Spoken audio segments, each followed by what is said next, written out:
Hola, soy Milo. Ahora les contaré una historia real de la tragedia del tren de Valvano. Bueno, comencemos. Valvano, Italia, la noche entre el 2 y el 3 de marzo de 1944, durante la etapa final de la Segunda Guerra Mundial, la zona de Potenza fue testigo de una terrible catástrofe cuando un tren se detuvo en mitad de un túnel cerca de Salerno.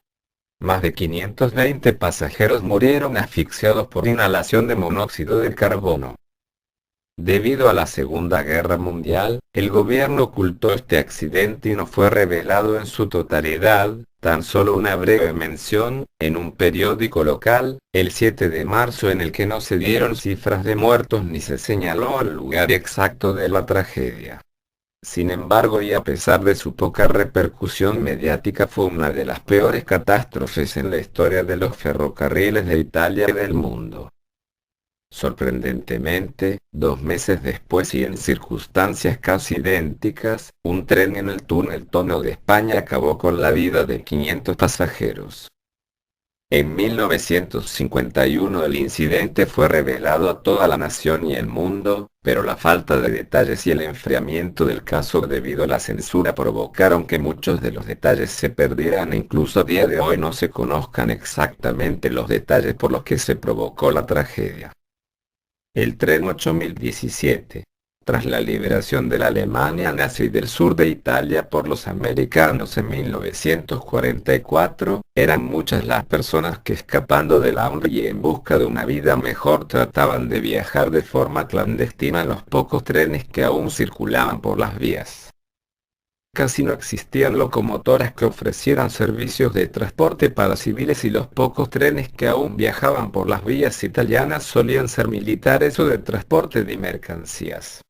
Por este motivo la gente tenía que subir como polizones en los vagones sin vigilancia y escapar de los controles que la policía militar establecía en diversos puntos del recorrido. Incluso algunas veces debían sobornar con pequeñas cantidades a los maquinistas para que hicieran la vista gorda. Muchos de los viajeros tomaban un tren de madrugada con la intención de comprar alimentos y otros bienes en zonas rurales y regresar con ellos a la ciudad de Nápoles la tarde siguiente para venderlos en el mercado negro.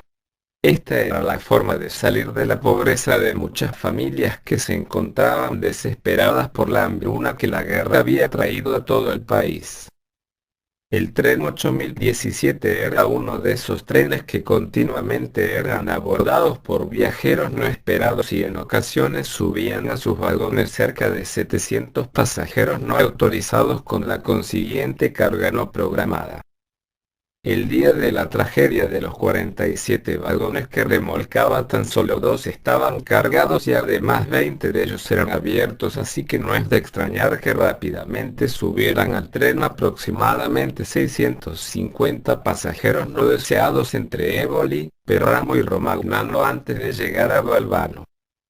El 8017 partió de Salerno únicamente con la carga autorizada y varios vagones vacíos dispuestos para cargar más mercancía en el recorrido. Su trayectoria cruzaba los montes Apeninos. Cadáveres de los más de 520 fallecidos apilados junto a las vías del tren. La tragedia ocurrió cuando se encontraba cerca de Valvano, un pequeño pueblo entre dos largos túneles de los montes Apeninos. Aproximadamente a las 23:40 el tren detuvo su marcha 6 kilómetros más adelante de un apartado apeadero. Nadie podía imaginar la magnitud de la catástrofe cuando empezaron a sacar cuerpos del túnel, no había registro de pasajeros y los muertos se amontonaban. ¿Por qué se detuvo el tren? Los informes sobre el motivo por el que se detuvo resultan contradictorios. Al parecer delante del 8017 y en la misma vía se había parado un tren averiado, los maquinistas tuvieron que liberar presión de las calderas y esperar la orden de la estación para reanudar su marcha. Aproximadamente a las 0:15 del día 3 de marzo se dio vía libre para proseguir el viaje. El jefe de la estación de Valvano dio la señal de marcha para que avanzaran hasta la próxima estación situada a tan solo 8 kilómetros de aquel lugar. pero el tren jamás llegó. Asustados por el hecho de que un trayecto que no podía requerir más de 20 minutos les estaba retardando más de 2 horas y cuarto, el jefe de estación de Valvano envió al guardafrenos Giuseppe De Venuto para averiguar cuál era el problema. A las 5:40 regresó a la estación llorando desconsolado, afirmando que todos están muertos. Entonces, ¿por qué nunca reanudó su marcha el 8017? Causas de la tragedia. Una de las teorías es que el tren de 47 vagones, debido a su exceso de peso, no pudo reanudar su marcha con normalidad. Tras atravesar la sinuosa región de Valvano y Bellamuro, entró en un túnel y se encontró de nuevo con la locomotora averiada. Perdieron tracción en mitad del túnel y, a pesar de los intentos de retroceder y colocar arena sobre los raíles, nunca pudo salir de este, dejando tan solo 3 de sus vagones fuera del asfixiante túnel.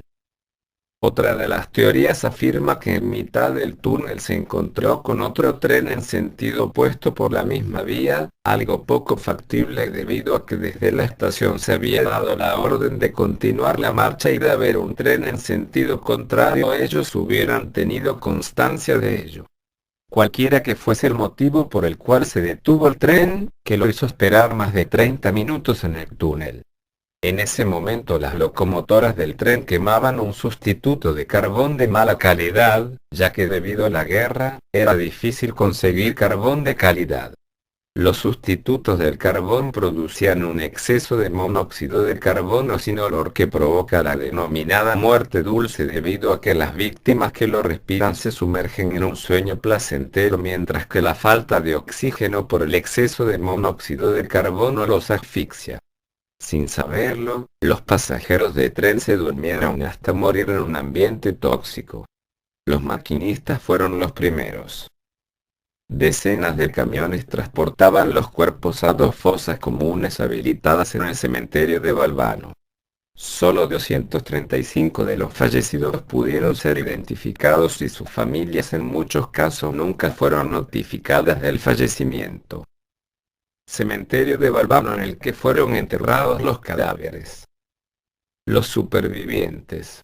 A pesar de que esta desgracia se cobró la vida de más de 520 personas entre 521 y 527, hubo casi una centena de supervivientes. Estos son algunos de los casos. Domenico Miele, al sentirse mal y prácticamente asfixiado, logró bajar del tren y salir del túnel. Cuando se recuperó tras respirar el aire fresco, se dio cuenta que su cabello estaba todo canoso. Luigi Cozzolino se percató que su hijo de 12 años había muerto debido a la inhalación del gas venenoso y con mucho esfuerzo llegó a la salida del túnel. Francesco Imperato sobrevivió gracias a que logró arrastrarse hacia la luz del túnel. Sin embargo, uno de sus familiares pereció asfixiado. Entre los que sobrevivieron a la tragedia estaban Roberto Masullo, el jefe de Giuseppe De Venuto, quien alertó de la tragedia a la estación de Valvano. La Cruz Roja se dio cuenta de la magnitud de la tragedia cuando movía la pila de cadáveres en el tren. De los más de 520 fallecidos, tan solo 235 pudieron ser identificados, el resto fueron sepultados en 2 fosas comunes cerca de la estación. El tren tuvo que ser remolcado al día siguiente.